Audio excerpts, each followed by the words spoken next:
What are you touching? You're so impatient. Isn't that adorable? A son will always love his mom, no matter how old he gets. In the otherwise quiet house, only the bathroom was abuzz. Without a doubt, it was my mother and my husband in there. The third person was undeniably my mother-in-law. Their excitement was mounting on the other side of that door. If I were to speak up now, would my voice, which shouldn't be here, reach them? My name is Abby. By some accounts, I'm a career woman. Even after marriage, I've continued to work hard. And now, at 39, I hold a responsible position. In my stead, the house husband role is filled by my husband, John, who is 10 years younger and currently works from home. As our daughter Ellie grows up, John has steadily become a better cook.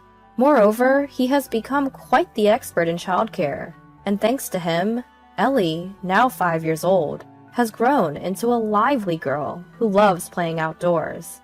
Our house is close to my in-laws' place. It was initially a rental owned by my father-in-law. When the previous tenants moved out, he refurbished it into a beautiful standalone home. Gratefully, he gave it to our family as a wedding gift. We also have my sister-in-law's family living nearby. They have a child of the same age as Ellie, and we enjoy a close-knit family relationship. Additionally, John has a good relationship with his mother, while I've always had a tough relationship with my mother. I had always admired their healthy parent-child relationship, even before we got married. Still, the reason I cannot warm up to my own mother is probably because I can't accept her audacious habit of using my cosmetics without my permission.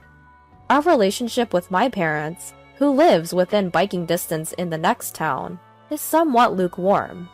Our peaceful daily life was shattered due to an incident that happened on a public holiday. That day, I woke up feeling sluggish, but since I had no fever, I thought I was just tired and went to work as usual. While we are off on weekends, we work on public holidays. It is only with the support of my family that I am able to continue this way of working. However, my body couldn't be persuaded by my will alone, and I had to leave work early in the afternoon, after a coworker noticed that I wasn't feeling well. I rested a little in the company's break room, and then returned home. I think it was a little past 2 p.m. when I arrived. "I'm home," I called out when I opened the front door, but there was no reply from either Ellie or John. I saw 2 familiar pairs of shoes neatly aligned near the front door as I was thinking about reducing Ellie's nap times in preparation for her starting elementary school.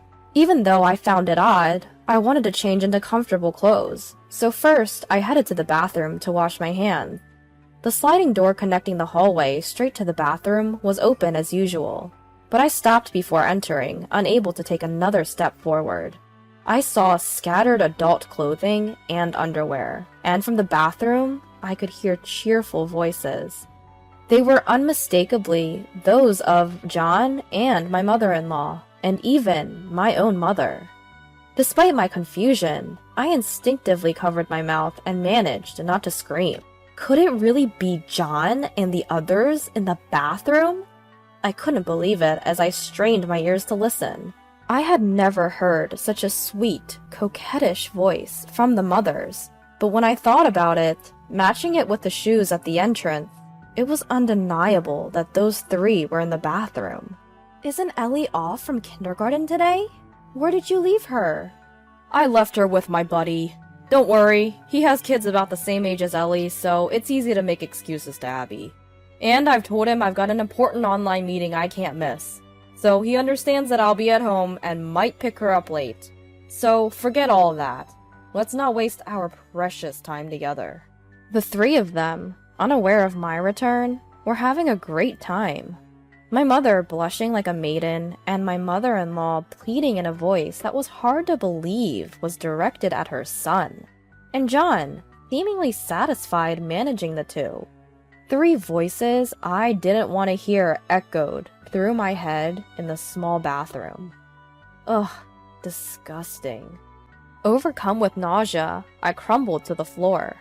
I wasn't sure if the involuntary sound I made was due to my sarcastic feeling that the three of them, who were obviously enjoying themselves, wouldn't hear me, or whether I wanted them to realize I was there. All I knew was that I felt so sick, I was about to collapse. After a while, I managed to overcome my nausea by crouching down and covering my ears. Then, while being careful of the frosted glass used for the bathroom door, I managed to lock the exterior lock. Who would have imagined that the child safety lock I installed when Ellie started crawling would be used for such a thing? Then I carefully took a tension rod from the entrance closet and used it to gather the scattered clothes. I also closed the sliding door facing the hallway so that the three of them would not be able to get out immediately if they noticed. My fingertips, drained of blood and cold as ice, had not yet recovered, but a strange determination was rising. I couldn't let the three of them get away with this. But in my still confused head, I couldn't think of anything. So I secured the sliding door with the rod I had in my hand to buy some time. When I entered the living room with a pile of clothes, I felt relief that I had passed the first hurdle without the three noticing. However, at the same time, the disgust was so great that even being in the same house was unbearable. Feeling dirty about the clothes I was holding, I dropped them all on the spot when I heard the annoying vibration sound. Looking up, it was my mother-in-law's phone left on the couch, and the caller was none other than her husband. I answered the phone as if I was given divine help and explained the situation. As I sorted out the situation in my head, I tried to communicate this ongoing, abnormal situation to my father-in-law as emotionless as possible. Even as I continued to explain while suppressing the nausea rising again, my father-in-law, still confused, said in a flat voice, "I'll be there as soon as possible," and hung up the phone. But having talked with him, I regained some composure and made the call to the next person on my phone. A few minutes after I finished the call and sat down in the hallway, the bathroom across the door was filled with a different kind of noise than before. The sound of the mothers pounding on the frosted door so hard they seemed to be breaking it, and John's voice demanding the door be unlocked after realizing the exterior lock was closed. I turned on the light on my side, and my silhouette, which could probably be clearly seen from the other side, made the three of them stop in their tracks. With an attempt at a calm voice, full of irony, I delivered the bad news. "You should have taken your time. All the family members except the girls will be here soon, so you'll be busy right away. Shouldn't you have enjoyed your time while you could?" After finishing the call with my father-in-law earlier, I had also contacted my father and sister-in-law. My sister-in-law and her husband had been at the local park with their daughter. One of their mom friends, who was also at the park with her child, agreed to look after their daughter, so they were hurrying over to us. My father, who was livid over the phone to a terrifying degree, should also arrive soon. "Hold on, Abby. This is not what it looks like.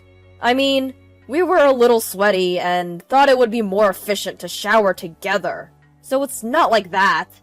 Beside John, who was making incomprehensible excuses, my mother-in-law and mother were emotionally shouting to unlock the door. I averted my gaze from beyond the mosaic-covered door and persisted in ignoring them. Several minutes later, my father-in-law, sister-in-law, and her husband, and my father, all arrived in that order. When I steeled myself and opened the bathroom door, the three of them were completely deflated and had shrunk down. Seeing their nakedness, my father-in-law nearly fainted, barely held up by my sister-in-law. My father was so angry his blood vessels looked like they would burst, and immediately lunged at my mother.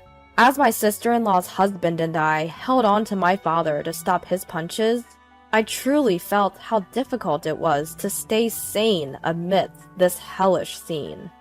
Once my sister-in-law's husband separated my father from the three, I put some energy into my weakening legs and demanded an explanation from John and the others.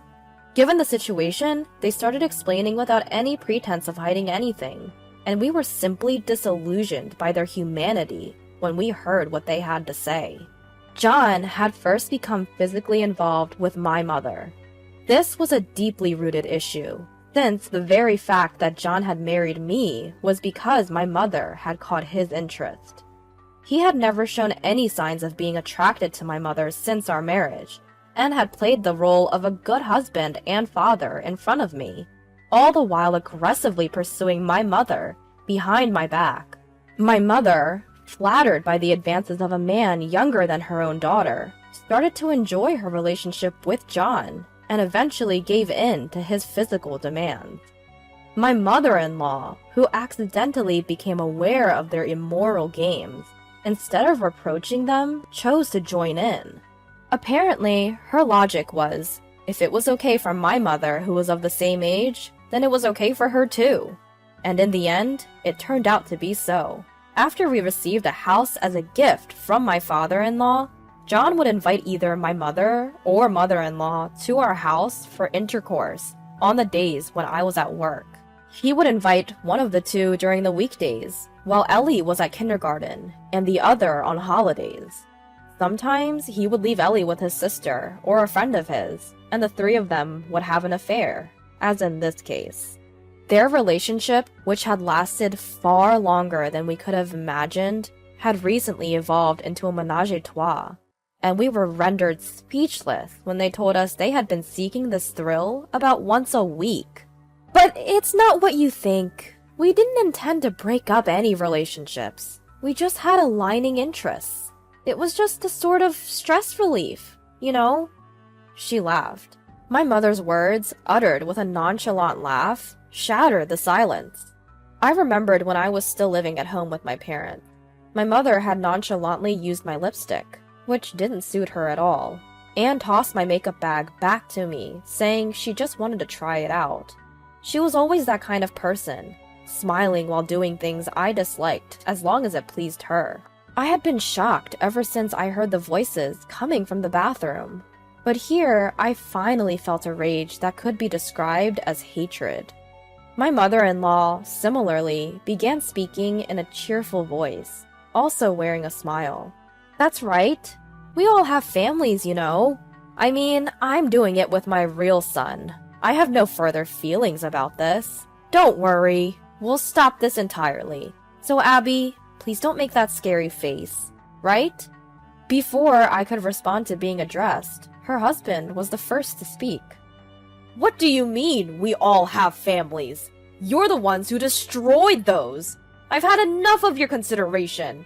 I'm going to divorce you, so do whatever you want. Such a strong declaration of divorce was unthinkable from the father-in-law, who until a moment ago had been pale and leaning on his daughter for support. My father, who had been directing his anger at the three of them the whole time, followed suit as if he had been overtaken. Of course, I felt the same. Congratulations, John. We're also getting divorced, and now you three can get along as much as you like. Excuse my language, but just looking at you all makes me want to vomit. So I'm leaving. You don't ever need to show your faces to me again. Perhaps they had never dreamed they would be confronted with divorce by their spouses. Each of them begged for forgiveness in their own words. They pleaded with my sister-in-law and her husband, the only neutral parties in the room, to mediate. But my sister-in-law and her husband, who had been looking at them with open contempt, declared they wanted nothing to do with them and left, supporting her wobbling father. John, however, clung to me, begging for mercy and saying that he couldn't live if I left him. But he had just admitted that he married me to get closer to my mother. I couldn't comprehend how he could think we would continue as a couple. Without even looking at the three of them, I said to my father, "Let's go. Abby, I'll really do anything, just not divorce." Seeing John reach out to me, my father finally threw a punch. At John's sudden stagger backwards, both my mother-in-law and mother let out short screams. I took one last look at their frightened faces, declared that I would sue John for alimony and child support, and left. When I returned to my parents' house after picking up Ellie, I found a barrage of messages on my phone from the three of them. I didn't respond to any of them. After that, all three families ended in divorce. Both my mother-in-law and mother were penniless after being sued for alimony that they couldn't make up with the division of assets. My father-in-law and father had arranged for them to pay me alimony first since I had a child, and I've had no contact with them ever since. Because we had all lived close to each other, word of the incident spread quickly in our neighborhood, full of acquaintances. My mother-in-law, no longer able to bear being shunned by close friends and pointed at by mere acquaintances as disgusting, moved far away. My mother set up residence in town due to her lingering attachment to John and my father. But soon, everyone around her, including her relatives, came to know the cause of her divorce, and she found herself alone. No one was there to help her live alone for the first time at this age, and she is still living in loneliness.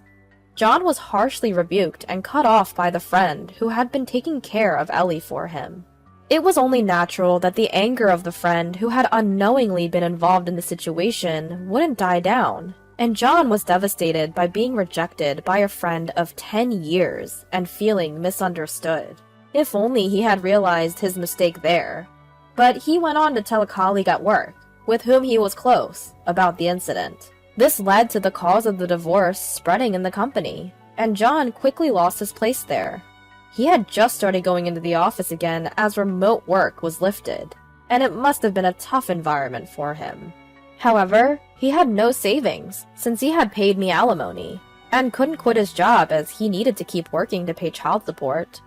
I moved to a child-friendly apartment that is well-equipped with soundproofing and is barrier-free, where my sister-in-law resides. My relationship with my sister-in-law and her husband remains strong. My father-in-law and father also come to our place often, and they have all been very supportive of Ellie's growth. Moreover, when our divorce was finalized, my father-in-law sold the house we were given and used that money to cover John's child support payments.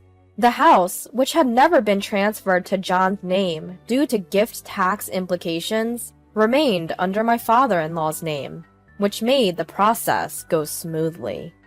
I had intended to receive child support for Ellie's sake, but my father-in-law's quick thinking really helped, since I didn't want any contact with John.